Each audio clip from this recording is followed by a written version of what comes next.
Já queria perguntar para ele. Já queria. Cadê o homem? O nosso querido Figueiredo. Olha o Figueiredo aí, ó. Ô, Figueiredo, eu tava vendo lá. Tudo bem, Paulo? Bear, look at the Trumpy Muito Bear. bem. Eu queria saber o seguinte de você. Eu tava vendo ontem, eu não sei onde é que eu tava vendo ontem, diz que o Biden, a primeira coisa aí é máscara para todo mundo, não é isso? Será que vai pegar essa lei aí nos Estados Unidos? Não é nem questão de pegar, é questão de que ele talvez não tenha a autoridade necessária para obrigar todo mundo a usar máscara, né? O sistema americano é federalista, então cada estado tem a sua própria autoridade. A maioria dos estados aqui já tem algum tipo de legislação obrigando as pessoas a usarem máscaras em locais públicos. Até nas academias, por exemplo, aqui no sul da Flórida, por exemplo, você já está obrigado a usar máscara dentro da academia, pelo menos para circular. Os restaurantes obrigam. O que ele talvez não tenha autoridade para determinar isso em todo o país. O presidente pode muito aqui, mas não pode tudo. Muito bem, muito bem. Tá explicado aí para você. Pois não, Marinho? Salve, salve, Paulo. Eu queria uma informação, meu querido. Dá uma apanhada aí pra gente, uma atualizada aí nas contestações jurídicas da campanha do Donald Trump. Se é que esses esforços vão prosperar ou eles já estão indo pro brejo? Olha, tem muita coisa acontecendo, ninguém sabe o que vai prosperar e o que vai pro brejo, né? Você tem etapas a serem seguidas no processo. O que está começando a acontecer agora são as recontagens com auditoria, para você ter certeza de que o que foi contado é realmente o que foi votado, né? Então, você já tem uma recontagem manual com auditoria na Geórgia, você provavelmente vai ter a mesma coisa no Michigan, na Pensilvânia. No Arizona é um pouquinho mais difícil, que você tem que entrar na justiça. O que o espectador tem que entender é o seguinte: o Trump só precisa reverter o resultado em 3 estados para ele conseguir reverter o resultado das eleições, né? Na verdade, não reverter, porque você ainda não tem resultado, mas o resultado projetado das eleições. Ele precisa reverter 3 estados. Em 2 desses estados, né, no Arizona e na Geórgia, a diferença está ali na casa de um pouquinho mais de 10 mil votos. É pouca coisa. E são 4 frentes, na verdade, que eles estão agindo. A recontagem com auditorias, os processos falando de fraudes e erros materiais, os processos falando de fraudes e erros processuais. O que significa fraude e erro processual? A contagem não foi acompanhada por observadores independentes e coisa assim. E uma última etapa são contestações sobre a forma do processo eleitoral, coisa que pode acabar até na Suprema Corte. Então você tem muitos caminhos legais que estão andando nesse momento. E ninguém sabe dizer ainda qual é o nível de profundidade de cada um deles. Agora, Paulo, eu tenho uma dúvida sobre a agenda, né? Todo mundo tem falado que a decisão deve sair no dia 14 de dezembro. Como que funciona? Começa a recontagem. Quanto tempo tem para recontar? Dia 14 a gente vai conhecer o ganhador das eleições? Como que é esse processo? É uma ótima pergunta, Sami. Tudo tem que ser resolvido, na verdade, até o dia 8. O dia 8 é a data final, porque são 6 dias antes do dia 14, é o que diz o Código Federal. São 6 dias antes da votação, efetivamente, do que o pessoal chama de delegados, né, dos eleitores do colégio eleitoral, que é 14 de dezembro. Então, no dia 8, você tem que ter tudo resolvido e aí você não pode mais ter nenhuma mudança legal, nenhuma nova decisão de nenhum órgão, nem da Suprema Corte. E no dia 14 acontece a votação. Então, quando é que a gente vai saber mais ou menos a situação com mais solidez? No dia 8 de dezembro. Como que você acha que o Trump vai se comportar? Vamos fazer aqui uma suposição. Dia 8, lá, o Biden é eleito. O Papa já deu parabéns pro Biden, né? Ligou para ele. A China deu hoje. A China também deu hoje. O que você acha que se der, como o Trump vai se comportar, na sua opinião? Vai continuar combatendo? O que você acha? Olha, quanto aos líderes que deram os parabéns, podem ter 2 trabalhos, dar e depois desdar, assim. A Suprema Corte não está muito aí para o que dizem os líderes internacionais, por exemplo. Mas em relação a como é que o Trump vai se comportar, eu espero muito, muito mesmo, assim, como uma pessoa que vive nos Estados Unidos, com filhas americanas, uma pessoa que adotou esse país, eu espero muito que o Trump reconheça o resultado, seja ele qual for. E acho que é bem possível que ele reconheça. se o processo legal for seguido, ele vai reconhecer a derrota. E também, sinceramente, não importa o que ele vai... se ele vai reconhecer, se ele não vai reconhecer. Se ele não reconhecer o resultado que for confirmado pelo processo legal, ele vai ficar parecendo um bebê chorão e vai ser uma pena para a imagem do que eu acho que foi um grande presidente. Torço para que ele reconheça o resultado legal. Ô Paulo, e como é que você acha que vai ser daqui para frente? Porque, por exemplo, foi um grande baque para a instituição dos Estados Unidos. Tanto quanto a mídia, que já deu a vitória pro Biden, quanto a projeção antiga. E também tem a relação das fraudes, que ninguém estava falando sobre que não tinha fraude. Como é que você vê esse pós-eleição 2020 nos Estados Unidos?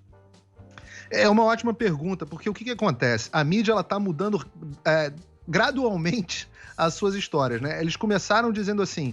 Olha, não tem fraude, não tem nada aqui para ser visto, isso é tudo teoria da conspiração, um bando de maluco. Aí, na semana seguinte, a mídia já foi mudando para, olha, não tem fraude, não tem fraude sistêmica, não tem uma fraude assim sistêmica, não foi muita fraude. Talvez tenham tido uns casos isolados, mas não foi muita fraude. E agora eles estão numa terceira etapa que bom, mesmo que tenha tido muita fraude, elas não foram o suficiente para alterar o resultado da eleição. E a mesma mídia que resolveu projetar quem ia ser o vencedor.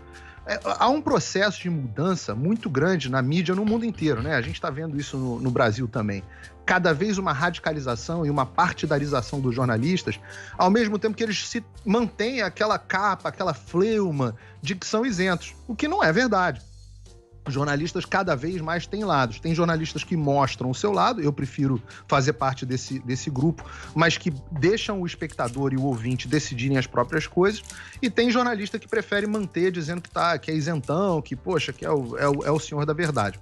No final das contas, eu acho que a mídia sai muito enfraquecida desse processo, e as instituições americanas, se o processo legal inteiro for decorrido, saem mais fortes. Você vai ter aprimoramentos legais, você vai mostrar que o sistema funciona. Agora, se você continuar nessa gritaria de não tem nada aqui para ser visto, por favor, nada para olhar e querer jogar a sujeira debaixo do tapete, eu acho que o país sai enfraquecido. Muito bem. Então é o seguinte, o Biden aqui, tá aqui no site, o Build Back Better. Prioridades do governo Biden, se for o Biden, vamos pensar que é o Biden. Combate à pandemia do coronavírus, recuperação econômica, igualdade racial e mudanças climáticas. Ou seja, os Estados Unidos voltam a se curvar à França, volta a se curvar ao OMS, volta a beijar o chão do Irã. Eu falo o seguinte, pro pensamento do americano não é voltar para trás isso aí, como é que os caras vão estar? Porque o Trump foi o demonião do pedaço, aí todo mundo fala, vamos tirar o demônio, tira o demônio e tal, mas eu não sei se pro pensamento americano, se é isso que o americano quer realmente, voltar a essas pautas, né? Que é pauta climática, que é aquela racial. Coisa toda que a gente sabe, racial, aquela coisa toda. O que você acha do futurologia, meu querido Figueiredo?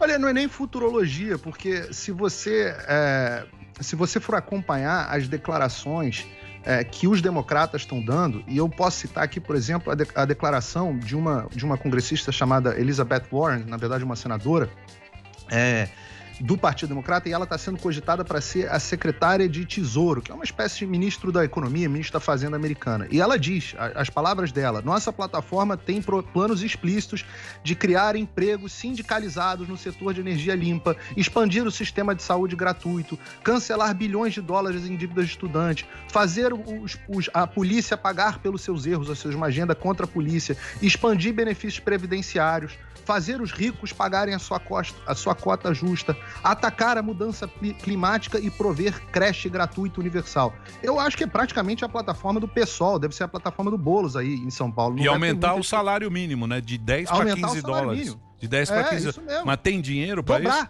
Dobrar o salário mínimo. Mas isso é candidato. Promessa, né? Promessa de campanha. Eles acham que já foram eleitos. Então ela está falando isso, ela fez um artigo no Washington Post ontem, na verdade.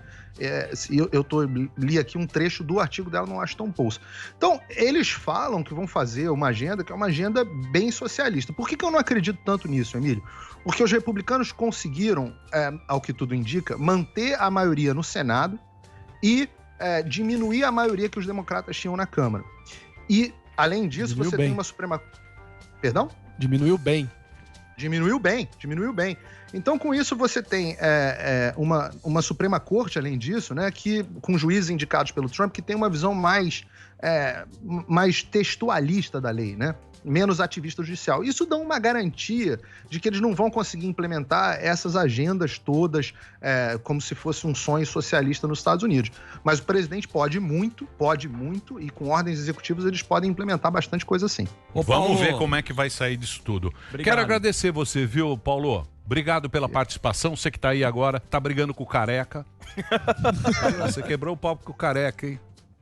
Não quebrando pau, não. Quebrou, Isso é discussão, é do programa, né? Faz parte do show, é discussão. Piadinha saudável. Olha lá, ó. Sadia. Você é mais bonito que ele, pelo nossa. menos isso. Vou te pegar na saída hoje. Esse senhor Paulo. dos anéis. É o Gandalf. Vou te engolir na porrada. Você não vai sobrar um osso. É isso aí. Saruman. O 3 em 1 Vou aqui te na degolar. Jovem Pan, também com o nosso querido Josias lá. Um abraço pro Grande Josias. Josias. Obrigado. Um Yuri. abraço também pro Cadê? Josias, viu? O pessoal acha que a gente tem algum problema, não tem não. Isso é discussão Tem política. sim, só. tem sim. claro, Para, é claro. para de inventar. Tem sim.